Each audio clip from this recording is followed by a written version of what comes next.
Diman, 2016an hasi ginen memoriaren gaia lantzen.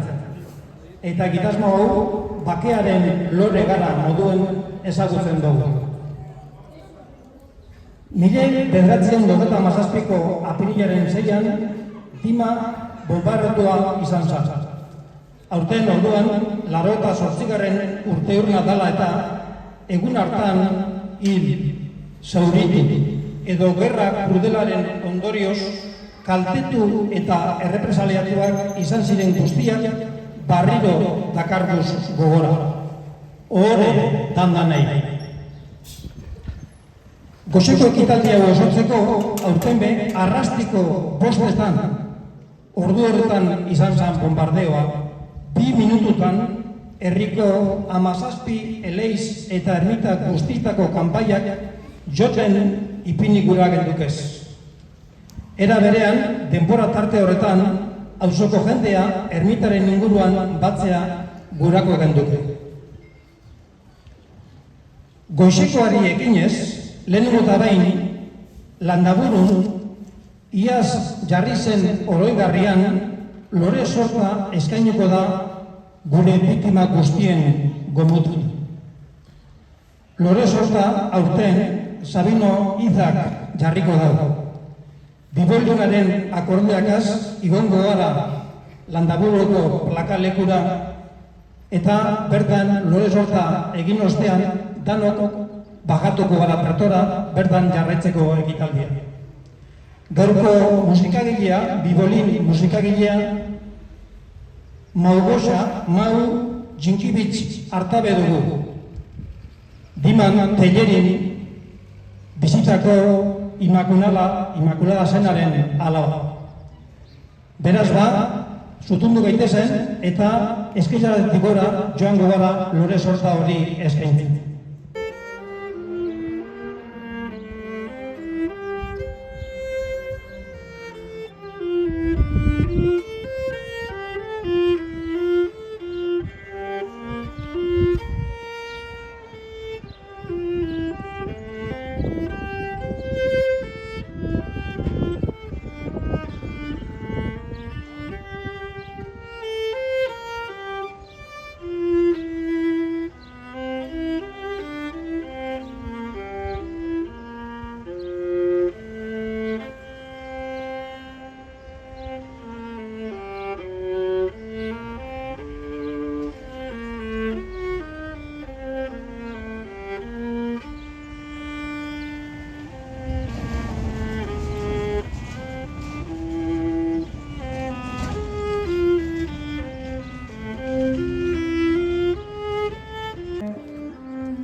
Ekitalditxoa, eskerrik asko Sabino, eskerrik asko Mauri bebai, violin joler bebai, baina memoria ez da bakarrik gerra, eta gerraren ondorioak. Memoriak ertz asko ditu, poliedrikoa da, aurpegi askotakoa da. Oinarte hemen dimen, guk gerra eta bere ondorioak izan ditugu kontuan, beste leku askotan moduen. Baina aurten, horregaz aparte, beste ertz bat gure izan dugu ekarri plazara gure memoriaren abanikora. Hizkuntzarena, euskerarena. Noz hasitzen euskera baztertzen?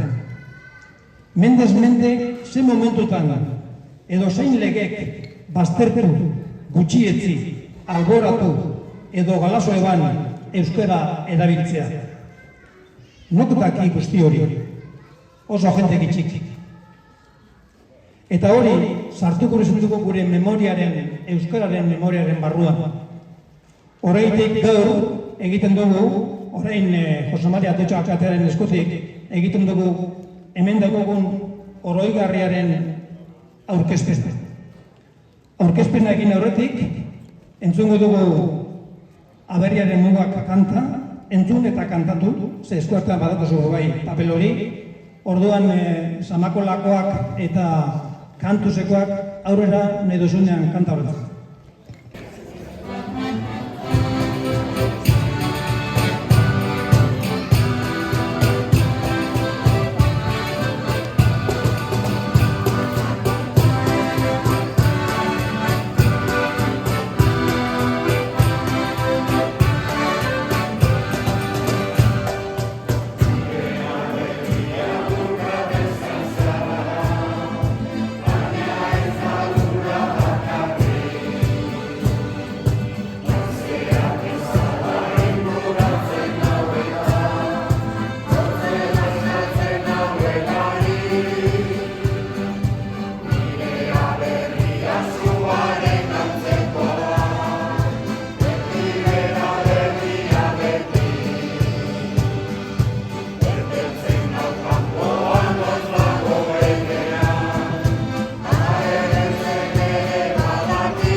Egunon lan hori eta eskerrik asko etxerrezarien hori. Igez 1997ko gongarlek eta gogoratu gendun, eta horten euskarak, gure hizkuntzak, sufridu daben errepresioa gogoratu dugu.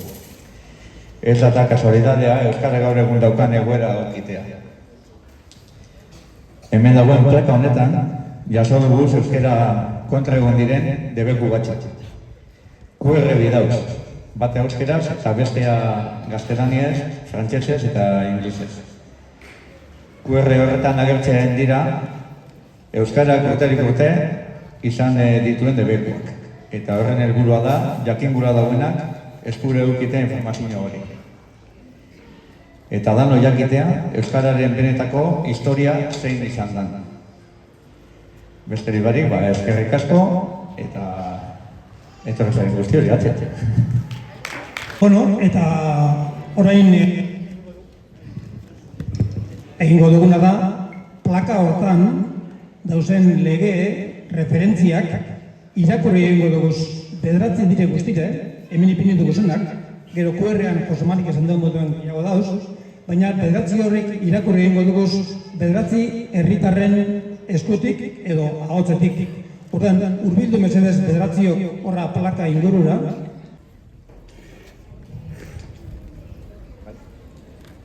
Txalo bat plaka kentzen dugunean, tela kentzen dugunean.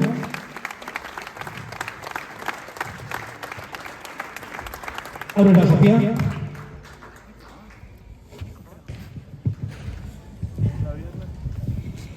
Mila bosteun eta hamabi. Nafarroako monarkia integratu eben Espainiako monarkiaren barruan. Euskereak lehenengoz galdu ebazan egitez estatu propioaren babesa eta ofizialtasuna.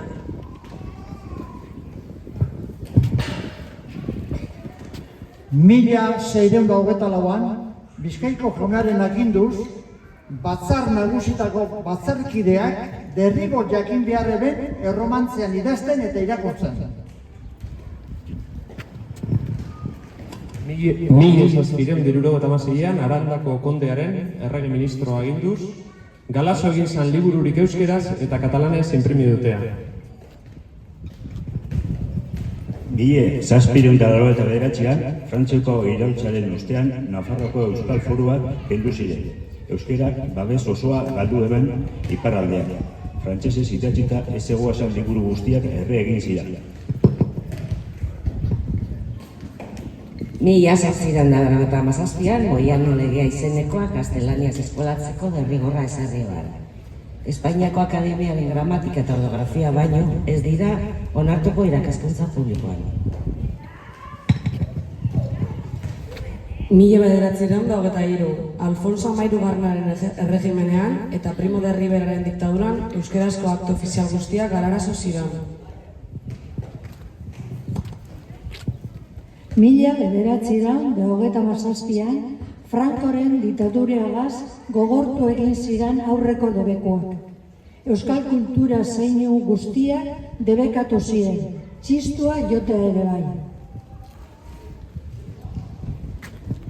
Mila 1979, Gernikako estatutua onartu zen eta euskerea ofiziala bihurtu zen Euskal Autonomia Elkartean. Nafarroan eta iparraldean ez da ofiziala gaur egun.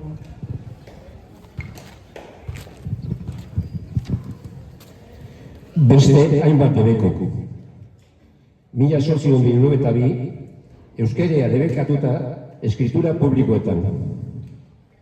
Mila 1996, debekatuta telefonoz eta telegrafoz euskeraz egitea.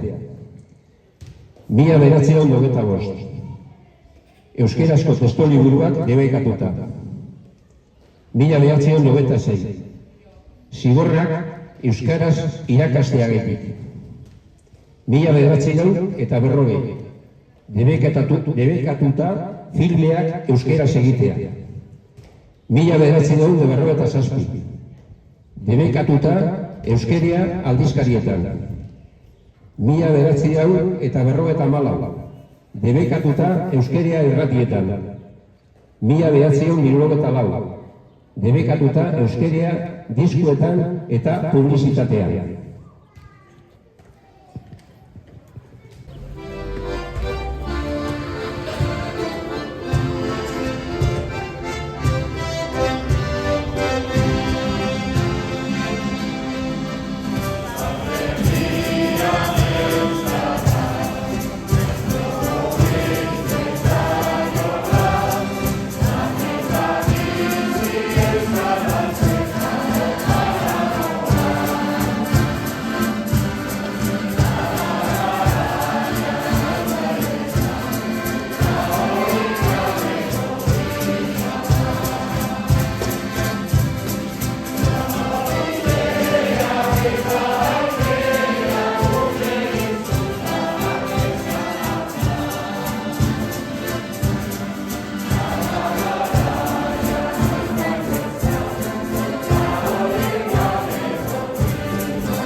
aktore eta musika jole guztioi, eskerrik asko guztioi etortzeagatik ekitaldi xume honetan.